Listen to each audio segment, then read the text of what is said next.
How important is this reset then? I mean, it's been tough for many reasons that you just couldn't even dream about a few years ago. So how important are the next maybe couple of weeks, couple of months before pre-season starts again for a mental and physical rest? Yeah, the next few weeks we do have to have downtime. We have to recharge mentally.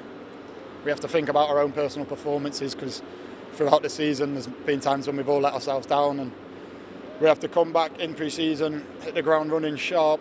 But like we said, just the momentum we've built in the last few games can definitely help us in pre-season, and if we add to the squad for next year for experience in the Championship, these lads know how to do it. We've done it twice now, so Saturday, Tuesday is difficult, but with our squad we should be right up there. You need to add a manager first and foremost. You'll be aware of all the names. I'm not going to go into specifics, but what do you guys as a dressing room want? What's the kind of best leader for you guys?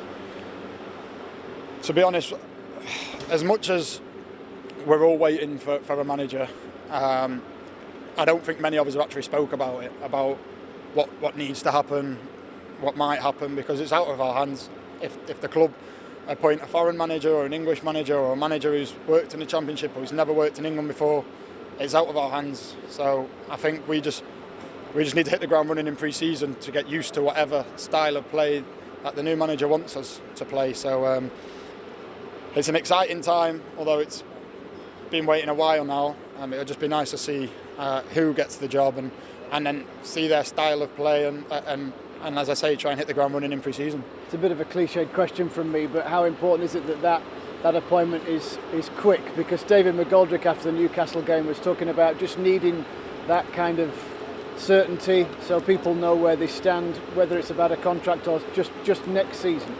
Yeah, as you say, there's people who are either on their last year or people who don't know if the manager's going to want them or anything. So if it drags into pre-season, that could be a problem, and we need our squad to be as tight as ever next year, and that'll only help with a new manager getting appointed. But as I said, it's up to the club, it's not up to us players, because I think we'd have probably wanted one in a few weeks ago, but it's just not happened. And Hecky's done an excellent job since coming in. He hasn't really changed too much from the gaffer and nearly before, so it's a testament to him, but it's also a testament to the players, because it's quite easy for us to have just thrown the towel in, and we haven't done that all season.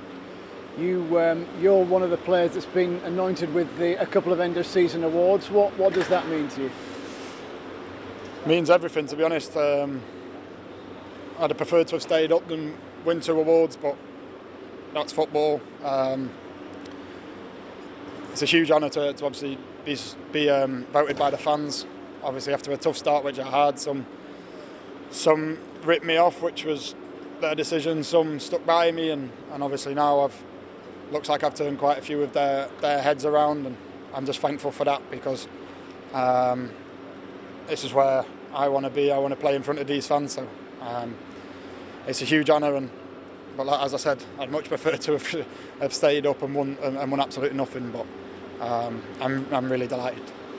I mean, yes, we have spoken at great length about your upturn and getting back to normal. I mean, your form in the last 3 games has been unbelievable, hasn't it? I mean, today was quite quiet in comparison, but at Newcastle and Everton, you were flying. Yeah, that's what happens with confidence. It's what happens when you believe in yourself and you don't take nothing on your shoulders. First few games, first few months, I just felt like I had the world on my shoulders. I felt like I had something to prove. Everyone was saying I had something to prove, and I took that too literally, And as we've spoke about before, my family asked for me to play with a smile on my face. I started to be honest with conversations I was having with them, and it might at times look like I was having too much fun if we were losing or whatever, but that's just me trying to enjoy football, and I got back to that, and it was coming out in my performances. And listen, it's always nice when you make saves and you win the game. And as you say, it was quiet today, but Burnley are one of them teams where they're so effective at what they've done. But the lads in front of me, and special mention to Jags, 309 appearances, shows an experience at the end there. The ball's going over his head, he just lets it run out. So it's a testament to the lads, and testament to his career as well. when you have those types of players in the dressing room, I mean, he's been there, seen it, done it numerous times. Not a goalkeeper, but can you look to people like Jags just for a bit of advice? 100%. There was a time in the first few months just before Man United, and he came and watched my clips with me. As me, Darren Ward, and Matt Duke now, we watch my clips every week, and I asked him to come in and just, as a defender's point of view, see if there's anything different he would want me to do on and off the ball. So even that, that's just a massive help for me, and obviously he thinks himself as a goalkeeper. So he only did it once. It's just everybody remembers. Well, I seen Paddy Kenny the other week, and he went, "Is Jack still going on about that clean sheet against Arsenal?" So I bet he is. It's one of them things, and but there's numerous amount of people. Simon Moore has been a huge person for me since when I first was here, and now he's been an absolute credit to me. It's been a credit to himself and his family. So there's so many people in there you can take bits and bobs off.